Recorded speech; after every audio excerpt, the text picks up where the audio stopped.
하나님의 성품이라는 제목으로 말씀을 나누도록 하겠습니다. 연초에 제가 시편 설교를 시작하면서 이런 말을 한 적이 있습니다. 시편을 통해서 우리가 배울 수 있는 가장 확실한 것이 있는데 그것은 바로 뭐냐면 하나님의 성품에 관한 것이다. 하나님의 성품. 그렇습니다. 우리는 시편 저자들을 통해서 그들이 경험한, 그들이 고백한 하나님이 어떤 분이신지 알 수가 있게 됩니다. 그러니까 그들이 만난 하나님, 그들이 경험한 하나님, 그들이 하나님과의 인격적인 관계. 하나님은 추상적인 그런 우상이 아니시거든요. 그러니까 살아계신 지금도 저와 여러분들과 인격적 교제를 할 수 있는 분이기 때문에 그 인격적 교제를 통하여 알게 된 그 하나님에 대한 지식들을 시편 저자들이 기록해 놓았지요. 그래서 우리가 이 시편을 통해서 하나님을 더욱더 알 수가 있게 됩니다. 그 중에서도 오늘 우리가 읽은 시편 103편이 대표적으로 하나님의 성품을 말해주고 있는 것이다. 이렇게 얘기할 수 있겠어요. 1절을 여러분 보시면 그래서 다윗이 뭐라고 얘기합니까? 내 영혼아 여호와를 송축하라. 내 속에 있는 것들아 그의 이름을 송축하라. 내 영혼아 여호와를 송축하라. 그러니까 송축하라고 계속 얘기해요. 그러면서 그의 모든 은택을 잊지 말지어다. 이렇게 말해줍니다. 그러니까 다윗이 경험한 하나님, 다윗이 한마디로 이렇게 하죠. 이런 것이죠. 내가 좀 하나님 아는데 우리 하나님은 송축하기에 합당하신 분이야. 그래서 자기의 영혼을 향하여 명령하는 것이죠. 내 영혼아 송축해라. 하나님은 마땅히 송축받기에 합당하신 분이시다. 그러면서 또 뭐래요? 하나님의 은택을 잊으면 안 된다. 이렇게 우리 아이들 잠옷을 우리 아이들 굉장히 오늘 우네요. 여기 막 생생하게 들려가지고 조금 어떻게 좀 조금만 많이 울면 밖에 살짝 나갔다가 이제 또 끝이면 들어오면 좋아요. 예, 그렇게 좀 배려를 해주시기 바랍니다. 우리 아들인지 딸인지 이게 유리를 뚫고 막 자기 존재를 막 과시하셔서 우리가 오늘 그렇게 좀 배려를 해주시기 바랍니다. 저 화내는 거 아니에요. 예, 오케이. 그래서 다윗이 그렇게 말하는 거예요. 하나님은 송축받기 합당하신 분이시다. 여러분, 도대체 다윗이 만난 하나님, 다윗이 알고 있는 그 하나님이 어떤 분이시길래 도대체 다윗은 그렇게 말하고 있는가? 그분의 성품을 세 가지 오늘 여러분들에게 알려드리도록 하겠습니다. 첫 번째 하나님 어떤 하나님이냐? 그분의 성품은 사랑의 하나님입니다. 한번 따라해 볼까요? 사랑의 하나님. 여러분, 하나님 하면 대표적으로 단연코 첫 번째로 우리가 뽑는 것은 뭐냐? 하나님 어떤 분이십니까? 라고 물어보면 하나님은 사랑의 하나님이시죠. 이렇게 말을 해요. 성경에도 보면 하나님은 뭐다? 하나님은 사랑이시라. 하나님 이꼬르 사랑. 사랑의 대표자가 하나님이세요. 하나님은 사랑의 하나님이세요. 넘치도록 하늘을 두루마리 삼고 바다를 먹물 삼아서 다 써도 쓸 수 없을 만큼 하나님의 크신 사랑이 있으신 분이세요. 오늘 다윗은 그것을 우리 가운데 알려주고 있습니다. 그런데 가끔 우리가 하나님은 사랑이시다 그러면 좀 막연합니다.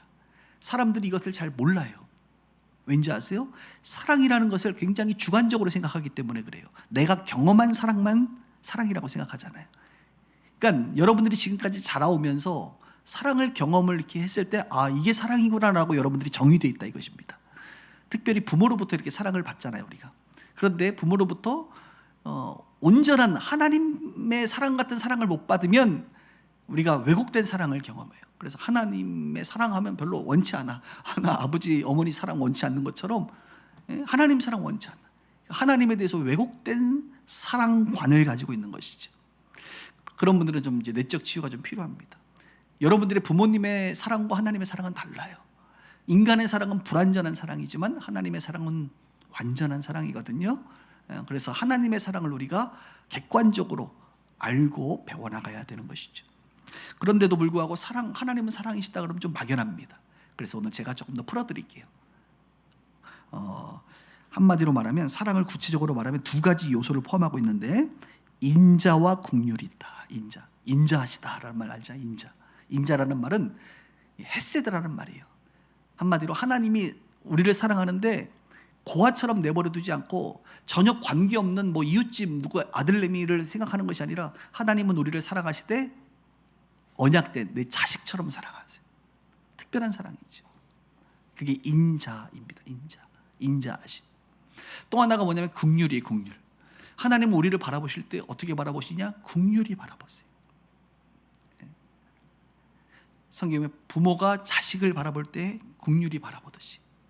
그래서 여러분 성경이 있으신 분들은 한번 제가 일부러 화면에 글을 좀 쓸까 하다가 성경 좀 갖고 오시라고 한번 제가 고집을 좀 부렸습니다. 13절에 보면 이런 말이 있어요.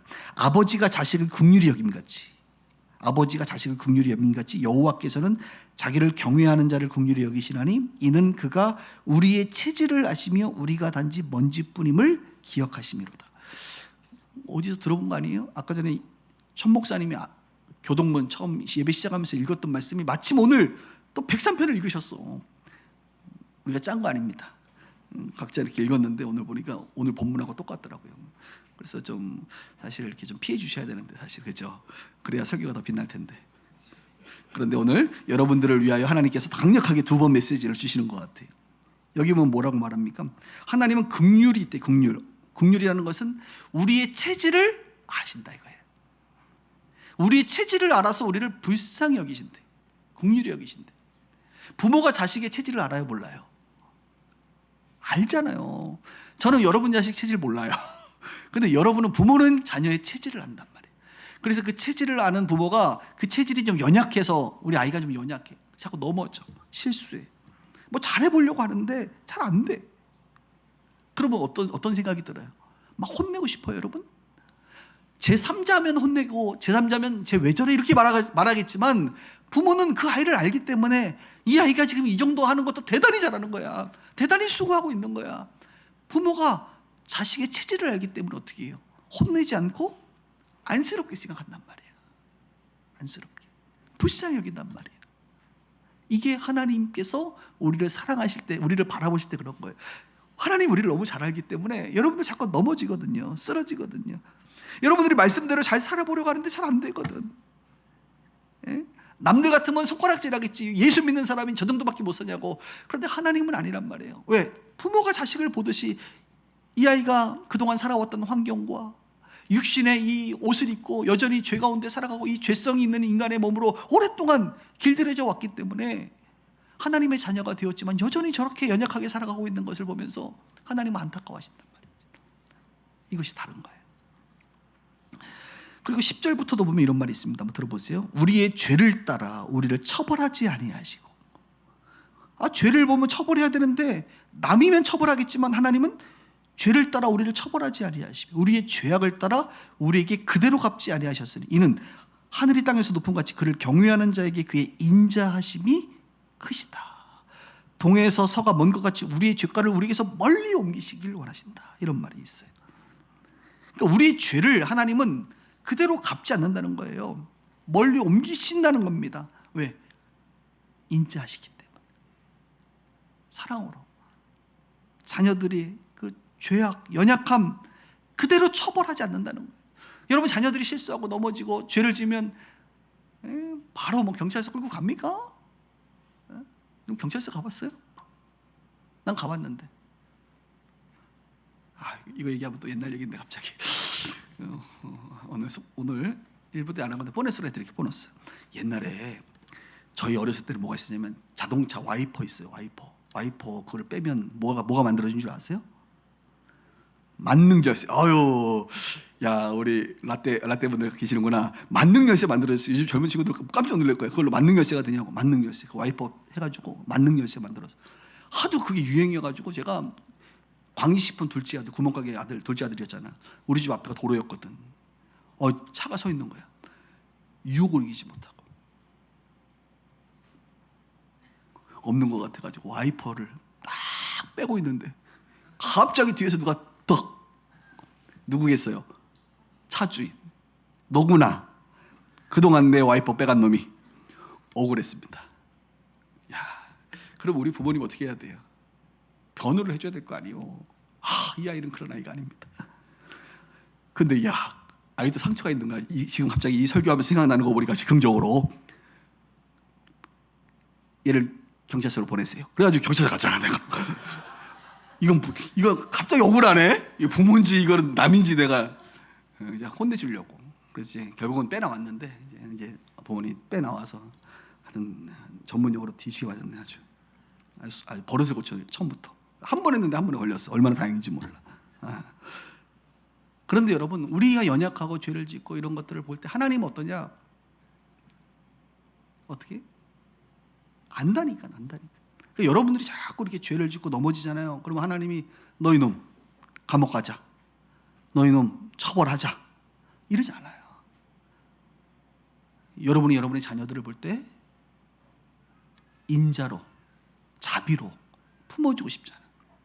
그러나 죄를 죄로 또 알려도 줘야겠죠. 그러나 가능하면 옮겨주고 싶은 게 부모의 마음이잖아요. 그러니까 하나님의 사랑이 이러는 거예요. 하나님의 사랑이, 하나님이 우리를 사랑하신다라고 할 때는 긍휼과 인자하심이 같이 있는 거예요. 우리를 볼 때 긍휼, 여러분 보면 불쌍한 거 알고 계시죠? 저도 요즘에 저 보면 좀 불쌍하거든요. 안쓰럽거든. 톡 건드리면 눈물 날 것 같고. 아멘. 또 명절 때 요즘에 지금 힘드신 분들 계시잖아. 오늘 만시창이가 돼가지고 시월드에서 힘드셔가지고 오신 분들도 계시고. 하나님은 우리의 체질을 너무 잘 아셔. 그래서 우리를 불쌍히 여기고 우리의 연약함으로 넘어지고 죄를 짓는 것도 가능하면 주님께서 용서하시고 품어주시려고 하는 게 우리 하나님이라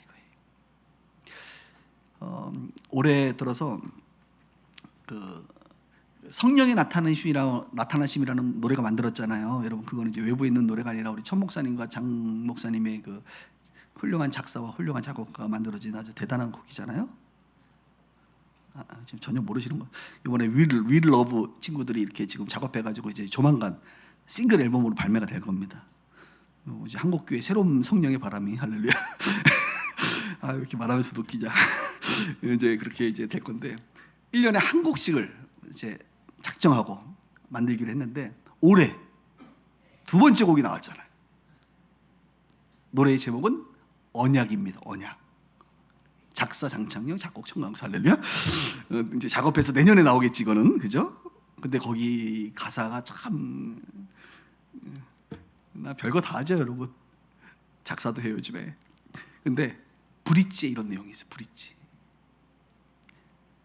노래 부르고 싶은데 어떡하지? 이거 참아야 되나? 예수의, 아직 완성된 곡은 아니에요. 지금 작사는 완성됐는데 작곡이 지금 속도가 안 나서 조금 지금 이제 좀 쳐지고 있는데 이제 조만간 나옵니다. 예수의 언약의 피가 너를 구원했으니 그래서 너희가 하나님의 자녀가 되었다, 이런 의미. 그러니까 하나님께서 우리를 바라보실 때 뭐예요? 예수의 언약의 피로 자녀 삼아 버렸어. 남이 아니야. 자녀가 돼 버렸어요. 그러니 하나님께서 그 자녀를 바라볼 때, 이제 여러분들을 바라볼 때는 고아처럼 바라보지 않습니다. 자녀를 바라보듯이 바라보시면서 안타까워하시고 불쌍히 여기시고 넘어지고 죄를 질 때 오히려 막아주시고 닦아주시고 용서하시고 품어주시고, 이것이 바로 하나님이란 말이에요. 이것이 사랑의 하나님이다, 이렇게 말할 수가 있어요. 여러분에게 하나님 어떤 분인지 모르겠어요. 이 사랑의 하나님을 여러분들이 지금 느끼고 계십니까?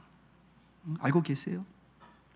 특별히 하나님을 경외하는 자에게라는 표현이 이제 반복되는데, 하나님을 경외하는 자에게 인자하심이 더하고 하나님을 경외하는 자에게 긍휼하심이 더하다.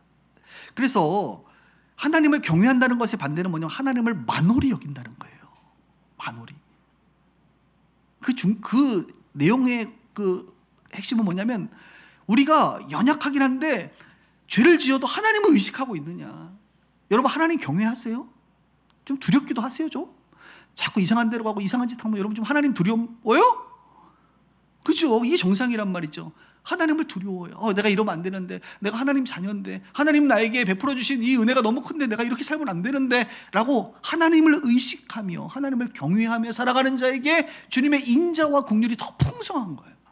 반대로 하나님을 인식하지 못하는, 죄를 지어도 하나님을 만홀이라는 것은 하나님을 하나님으로 여기지 않는다는 거예요. 무시하는 거예요. 하나님의 존재를 부정하는 거예요. 하나님 무시하면 그냥 살아가는, 양심에 화인 맞은 사람처럼 막 죄를 지어도 아무렇지도 않은 거예요. 하나님 무서워. 그래서 가끔 만홀히 여기는 사람들이 하는 표현이 뭐예요?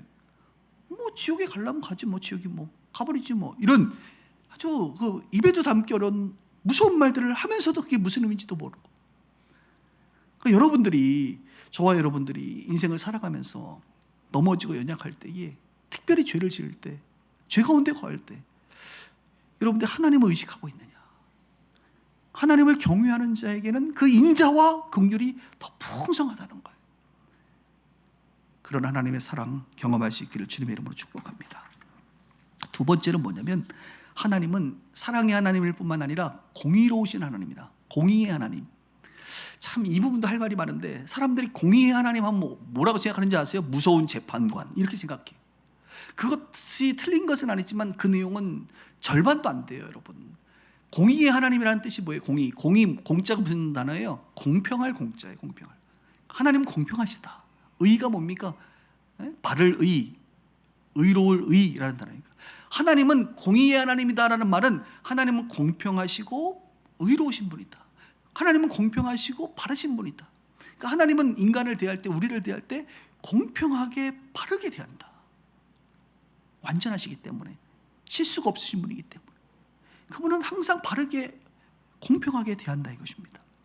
그래서 죄를 지으면, 여러분, 악인들이 죄 가운데 있고 하나님이 없다고 그렇게 교회를 핍박하고 이런 사람들이 마지막 순간에 심판을 받는 것이, 이게 공평한 겁니까 아닙니까?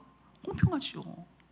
의롭게 사는 사람들이, 회개한 사람들이, 그죠? 정직하게 사는 사람들이 마지막 순간에 의롭다 칭함을 받는 게, 이게 공평한 겁니까 아닌 겁니까? 공평한 것이죠. 악을 악으로, 그죠? 선을 선으로 인정하는 것이 공평한 것 아니에요? 저는 그런 면에서 왜 천국과 지옥이 있느냐, 왜 지옥을 만들었느냐, 그 이유는 간단합니다. 하나님이 공평하기 때문에 그래요. 의롭기 때문에 그래요, 여러분. 저는 천국과 지옥이 있는 것이 옳다고 생각합니다. 의인은 당연히 천국 가는 게 맞지요. 악인은 당연히 지옥 가는 게 맞습니다.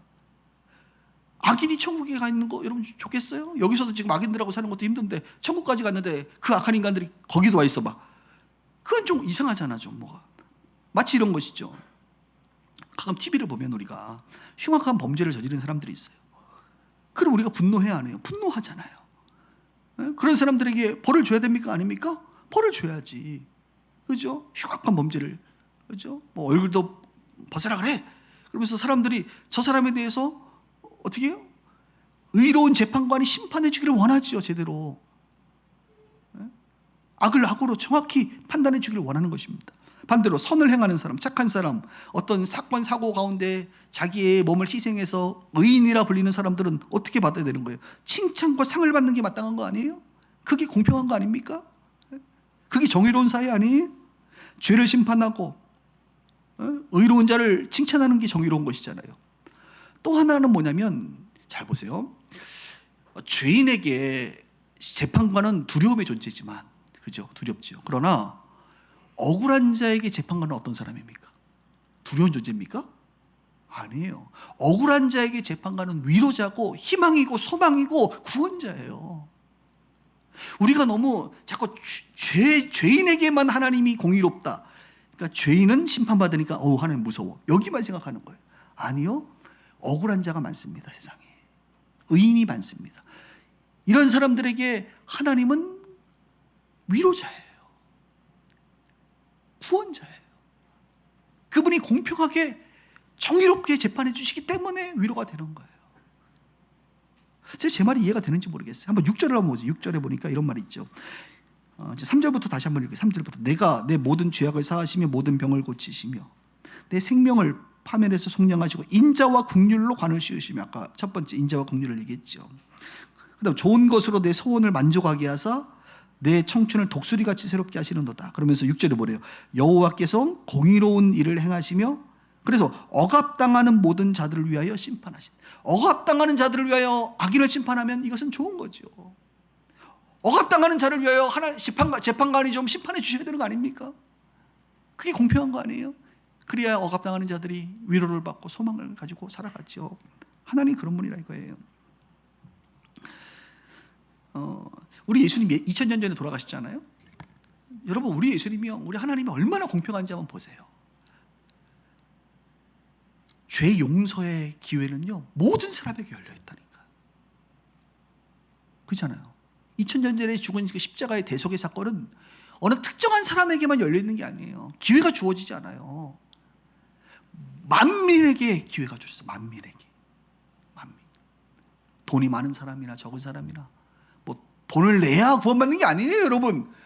믿기만 하면 구원받는 거야. 돈의 유무와 상관없이 나이가 많은 사람이나 적은 사람이나 많이 배운 사람이나 못 배운 사람이나 한국에 있는 사람이나 아프리카에 있는 사람이나 어느 곳에 있든지 2000년 전에 죽으신 십자가의 사건은 모두에게 공평합니다.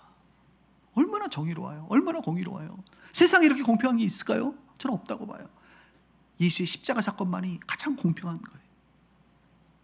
얼마나 의로워요.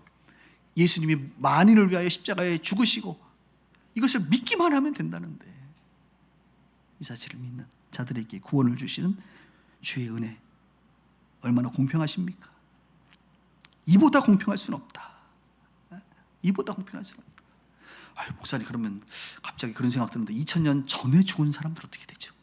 뭐 세종대왕이라든지 뭐 이런 분들, 그런 거 자꾸 물으면 내가 뭐라고 대답할 것 같아요? 가보면 안다. 가끔 이런 거 질문하죠. 태어나자마자 죽은 애기들은 천국 가나요, 지옥 가나요?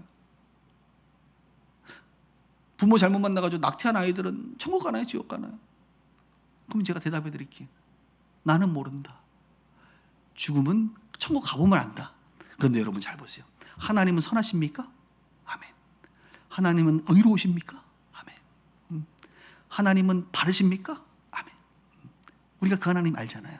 그럼 그 하나님이 어떤 결정을 해도 내 이성과 감정과는 상관없이, 우리는 불완전하니까 우리의 이성과 감정과는 상관없이 그분이 판단한 것은 옳은 것입니까?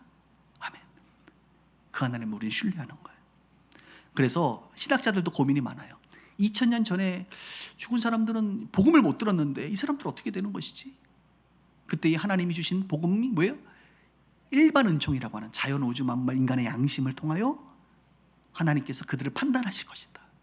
그러나 우리는 감사하게 막연하지 않은 확실한 예수에 대한 복음을 성경을 통하여 특별 계시, 일반 계시가 아니라 특별 계시를 통해 예수를 알게 됐으니, 이보다 더 확실하게 알 수가 없잖아요. 이것을 알게 됐으니 우리는 정말 축복된 사람들이다.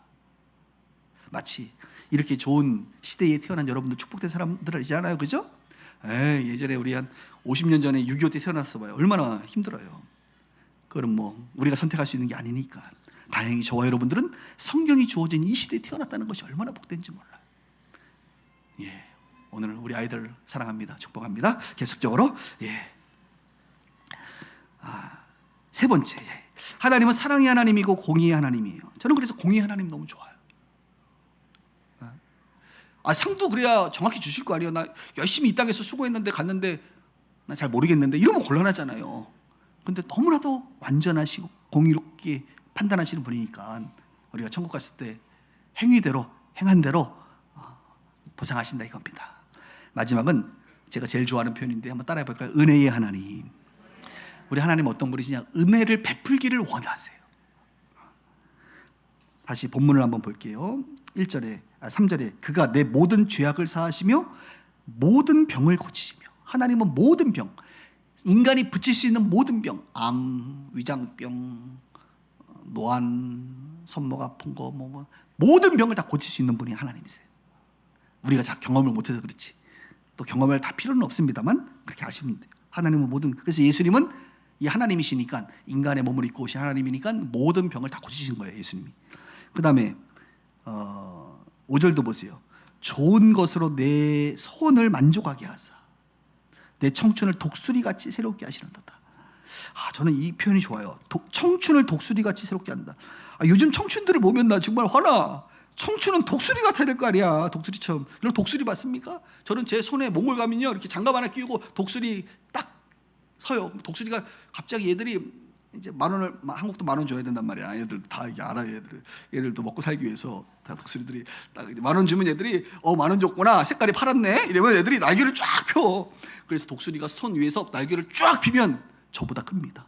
길이가 굉장히 커요.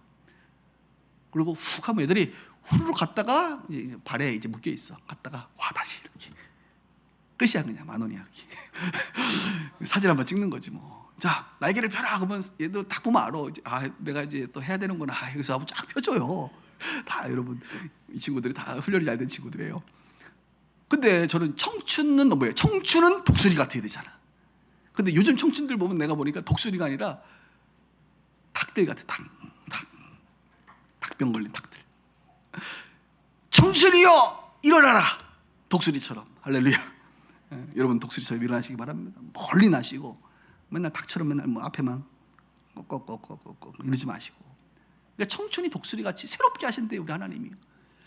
좋은 것으로 너희의 소원을 만족하게 하신대. 저는 이런 표현들이요 너무 좋아요. 가끔 이제 신앙생활을 하시는 분들 중에 여러분 고상한 건 좋은 게 아닙니다. 예? 너무 고상한 척하지 마세요. 우리 빗속교회는 그런 게 아니에요. 예? 어디 성경에 이렇게 고상한 성도들이 있어? 예? 별로 없어요. 다 교만이야 교만. 근데 어떤 고상한 사람들이 아유 목사님 예수 믿어 구원받은 것만으로도 감사하지 뭘 그렇게 기도를 했었고 합니까? 그냥 저는 이것으로 충분합니다. 그런 얘기 들으면 열받아. 고상한 척하는 거예요. 인생의 쓴맛을 봐야지 기도를 하지.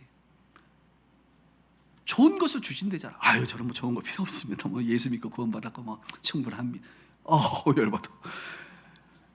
아니 좋은 것을 주신다니까 그게 하나님이지. 하나님의 성품이야. 하나님은 은혜를 베풀기를 원하세요. 아멘. 그래서 마태복음 7장에 뭐라 그래요? 7절부터 구하라 찾으라 두드리라. 그러면서 떡을 달라고 하는데 생선을 주며 죄송합니다. 떡을 달라고 하는데 돌을 던져줄 자가 어디 있겠냐. 생선을 달라고 하는데 뱀을 줄 자가 있겠냐. 하물며 이런 말이에요. 하물며 하나님께서 너희들에게 좋은 것을 주시지 않겠느냐. 우리 하나님은 좋은 것을 주기를 원하시는 분이시구나. 이게 진짜 고상함인 거예요. 하나님을 좀 알아들이는 거야. 하나님은 우리를 구원할 뿐만 아니라 우리에게 자꾸 좋은 것을 주시고 싶어요. 이 땅에서 여러분들이 정말 여러분을 만족시켜주고 싶어요. 그런 거 아세요 여러분? 막 누군가를 만족시켜주고 싶은 거 사랑하면 만족시켜주고 싶잖아. 연애할 때 지금은 아니겠지만 연애할 때 막 상대방을 막 만족시켜주고 싶거든. 왜 그런 줄 아세요? 사랑하니까 막 좋은 것으로 만족시켜주고 싶어. 그래서 이번에 요 선물 좀 우리 딸이 갑자기 생일 됐는데 딸아 너 생일이구나. 아빠가 선물 하나 해줄 테니까 뭐 필요한 거 있어? 그랬더니 아빠 나아진 것만 감사한데 뭘 필요해요? 그런 거 필요 없어. 이렇게 얘기하면 제 기분이 어떨 것 같아요? 안 좋습니다. 나는 좋은 걸 주고 싶은데 나는 은혜 베풀기 원하는 아버지인데 좋은 것으로 우리 딸을 만족시켜주고 싶은 아버지인데 아버지 그냥 나아진 것만으로도 감사해요. 제가 선물해 드릴게요. 열받아. 근데 갑자기 그래, 그래도 하나만 얘기해봐. 아빠가 그래도 야 너 생일인데 아빠가 요즘 알바 많이 했으니까 야, 아빠가 하나 줄게. 그러면 내가 그냥 스타벅스 5만 원권 그냥 카톡으로 하나 보내주세요. 이러면 기분 좋을까요 안 좋을까요? 안 좋아요. 더 좋은 거 얘기해봐. 옷 한 벌 사줄까? 뭐 좀 사줄까? 막 이러고 싶은 거야. 이게 뭐냐? 부모가 자식을 향하여 좋은 것으로 만족시켜주고 싶은 마음. 이게 하나님 마음이라니까. 그러니까 여러분 기도하시길 주 이름으로 축복합니다. 구하라 찾으라 두드리라. 악한 부모도 자식에게 좋은 것을 줄 알거든. 악한 부모도요, 이 조폭들 뭐 악한 사람들도 자식한테는 좋은 거 주려고 하거든요. 하물며 하늘에 있는 너희 아버지께서 좋은 것을 주시지 않겠네요. 그래서 여러분 기도하셔야 돼. 금요일 날 제 꿈이 뭔지 알죠? 제 소원. 내 소원 뭔지 아세요 여러분? 통일이 아닙니다. 제 소원은 금요일 날 120명이 모여 기도하는 게 내 꿈이야. 주여. 영상 포함해서 할렐루야. 그래서 금요일 날 저는 우리 성도님들이 기도했으면 좋겠어요. 우리 교회는 기도하는 교회잖아요. 기도해서 하나님 앞에 구하세요. 하나님 좋은 것을 주세요. 그래서 그 좋은 것을 누리세요 여러분. 은혜를 누리며 사세요. 모든 것이 은혜 노래만 하지 말고 누리라니까. 은혜를 누리라고요. 하나님이 은혜를 부어주시는 분이신데 그 은혜를 받아 누려야죠 우리가. 아멘. 제가요 올해 설교를 준비하면서 올해 2023년도는 정말 여러분 기분 나쁘시면 안 됩니다. 올 한 해 정말 저는 너무 큰 은혜를 받았어. 제 인생의 가장 행복한 한 해가 언제냐? 2023년도다. 올 한 해 가장 힘들었던 한 해가 언제냐? 2023년도다. 저는 올해 아주 양극을 달렸는데 올해 정말 좋은 것만 얘기할게요. 저 은혜를 너무 많이 받았어요. 얘기해 드릴게요. 올해 우리 교회 어떤 일이 있었습니까? 임직식이 있었잖아요. 임직식. 교회는 이 양쪽으로 성장하는 것도 중요하지만 이 성장 말고 성숙이 더 중요하거든요. 성도들이 이렇게 시간이 지나면서 성숙해져 가서 장로도 나오고 권사 4명 나오고 안수집사 10명이 쫙. 그래서 저는 가끔 제 핸드폰에 보면 그 임직식 사진이 있습니다. 단체 사진 찍은 거. 한 분이 제 잘못 써가지고 뒤통수가 얼굴이 안 보이고 남 뒤통수에서 한 명이 안 보였으면 속상하긴 한데 15명이 탁 찍은 사진이 있어요. 저 가끔 그거 보면서 막 혼자 웃잖아요. 뭐 주님 이렇게 교회가 든든히 세워졌군요. 할렐루야. 올 한 해 제일 감사한 거 은혜 받은 거. 두 번째, 올 또 얘기하면 좋은데 지금 제가 얘기하는데 화내면 저하고 관계 회복이 일어나야 될 사람들입니다. 제가 연초에 학위를 받았잖아요. 학위를 받고 학교 가서 강의를 하잖아요. 지금 알고 계시죠? 이 교수님들이 은퇴를 갑자기 해주시는 바람에 할렐루야 얼마나 감사한지. 자리가 나와가지고 얼마나 감사한지. 강의. 여러분 이것도 참 저에겐 특별한 해요. 그리고 올해 여러분 우리 교회가 구리빛과 소금의 교회 세워진 거 아시죠? 같이 가셨잖아요, 여러분. 그게 작년 일이 아니에요. 재작년 일이 아니에요. 올해예요, 올해. 올 연초에 인창동 구리빛속이 세워졌잖아요. 3월 달에 필리핀 빛과 소금의 교회 지금 필리핀 예배드리고 있는데 할렐루야. 올해 세워진 거예요. 이게 작년에 세워진 게 아니에요, 여러분. 다 올해 세워진 거예요. 우리 올해 진짜 많은 일 했어요. 네? 너무너무 감사해요. 그리고 몽골이 확 열렸잖아요. 몽골 사역이 활짝 열렸습니다. 제가 몽골에 인기가 좋아요. 다들 저 만나고 싶어. 몽골 사역에 하나님께서 우리 교회를 쓰시리라고 난 믿습니다. 그리고 또 올해 뭐가 있었냐? 책이 2권 나왔잖아요. 제가 책을 2권 냈습니다. 할렐루야. 보통 이제 목사님들 책 내면 이렇게 쫙 화면에 띄워주고 뒤에다가 쫙 깔아놓고 책 사십시오. 그래서 10만 원씩 받고 1,000원짜리 10만 원씩 받고 파는데 저는 그런 거 안 하지. 여러분들 몰랐죠? 책 2권 나왔어요. 감동 좀 해주라 좀. 우리 목사님들만 보는 책이야. 근데 설교학 책이고 이제 목회학 책인데 책 2권 나왔어요. 곡 하나 나왔잖아. 곡 하나. 저는 지금 기대합니다. 주여. 나는 3대째 저작권으로 먹고 살리라. 할렐루야. 농담으로 그렇게 말합니다. 안식을 갔다 왔잖아. 안식을. 16년 만에 안식을 올해. 여러분 가고 싶은 그곳 있잖아요. 미쿡.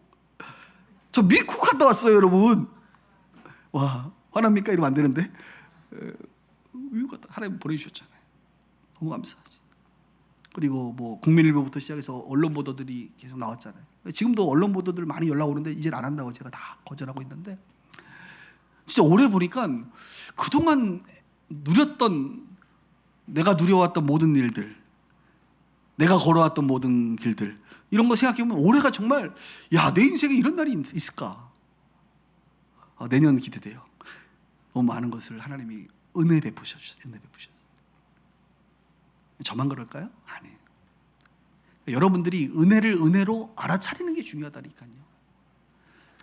은혜를 수많은 은혜들이 지나가는데 그 은혜들을 내가 이게 은혜구나라는 것을 알아차리는 게 중요해요.